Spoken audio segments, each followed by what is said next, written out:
So today will just be a quick video on redoing my learning points of the book The Social Animal by David Brooks. And I've decided to try to implement some stuff that I've learned from my I Can Study course that I took. And I'm still in the beginning stages, but I guess this is my interleaving, I guess. So what I want to cover for today, like the main theme, is how decision making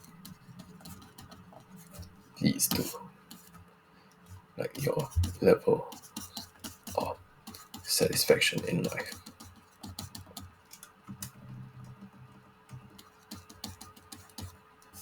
And it's quite a large stretch, to be honest, but I think it will make sense after all. And it basically, like when you make decisions, you get like a certain outcome, right? And that certain outcome, you will perceive it through your thoughts and emotions, and thus it gives you a level of satisfaction in life. And what constitutes of decision making? Like, what do you consider before you make a decision? Of course, you consider the inputs, right? Like whatever external information you have received, like new ones. So that could be in the form of outside triggers or stimuli, just new info in general, I guess. Sometimes your hormones change, and this leads to like desires. This link is a bit hard to explain, but I also don't understand them that much. But it's just stated in the book, so here it is, I guess. And you can have all the input in the world, but what use is if what use of this input if you don't like have a some sort of way to process this input. And how does your brain process this input? It does it through mental models. Okay, so what are mental models? It's basically like how you perceive the world. So of course, if that's the case, perceptions is one. It's also linked to this thing called somatic markers, which are essentially biases. But it sounds cool, so I left it there. And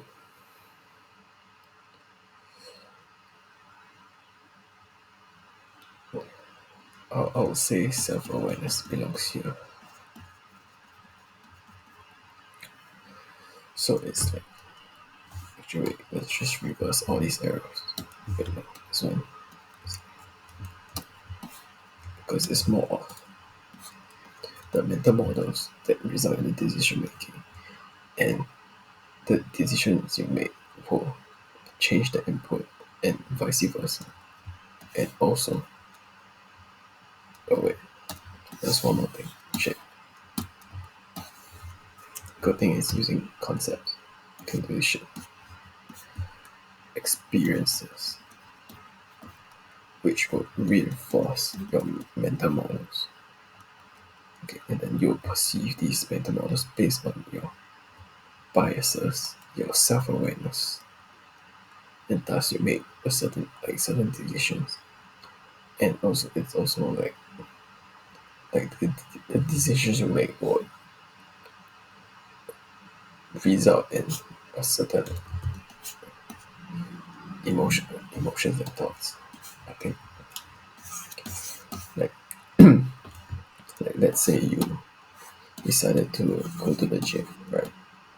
And then you feel like shit at the start, but after that you feel like no one like gets pissed off after they actually went to the gym and did their workout. So it's like you will feel happy. You'll be you feel proud of yourself, and these are your thoughts. And this leads to like you being more satisfied with your life, rather than if you just sat on your ass all day, something like that. That's what I was thinking. And so there's another thing that leads to levels of satisfaction, and I think it would be quite obvious: relationships or coexistence. Or if you want to say how the book says it, then it's interconnectedness, but should be the same meaning. And like, why is this important? It's because like relationships allow you to have social bonding and interconnectedness. I can't spell shit. Holy shit. Okay. And it doesn't. Okay, there's one thing that facilitates a few of these things. I find it important. There's probably a lot of other things, but I think I will cover up this. And it's mirroring like behavior. So it's like you're copying like behavior of others subconsciously, or if you unconsciously also can sometimes. And how does this lead to social bonding? So if let's say like that, the story was talking about how the father of a child was like going to drop a tennis ball on the table just for fun, but like the little baby was like laughing when the ball drops, and then so the whole family is like joins in on this thing, and the father like plays around with the kid, so he's like holding the ball in anticipation, like in the air, not doing anything, and everyone and the whole family watches in anticipation. Essentially, like everyone just suddenly just join in, and when the baby laughed, like everyone laughed, and they had like such a good time. So it's like mirroring copying behavior can lead to laughter, which leads to social bonding and interconnectedness. I think those things consist of mirroring behavior because the other two things are like uh, physical contact. Also, the baby example and response, or I would say validation. So it's like when you talk to people, like you interact with people, there'll be one of these two things, right? And all these also to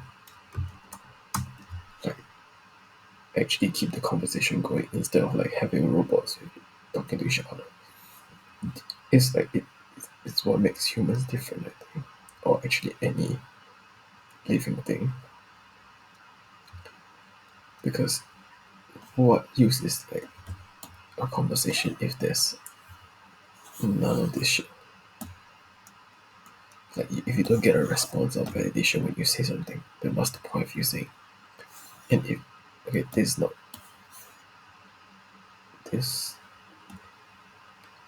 is when like you're very close like with someone, and like skin to skin contact actually results in like some signaling shit, like because like apparently there's like receptors on your skin, something like that. I'm not gonna get into the science shit because I also don't know anything. So let's do some more of this thing. Yeah, I think that's all I've learned for now. And of course, there's like every single one of these notes have like a shit ton of detail, but I couldn't be bothered. Yeah, I haven't learned yet, so yeah, I guess this could be considered my pre-study for this part. And yep, that's about it. Adios.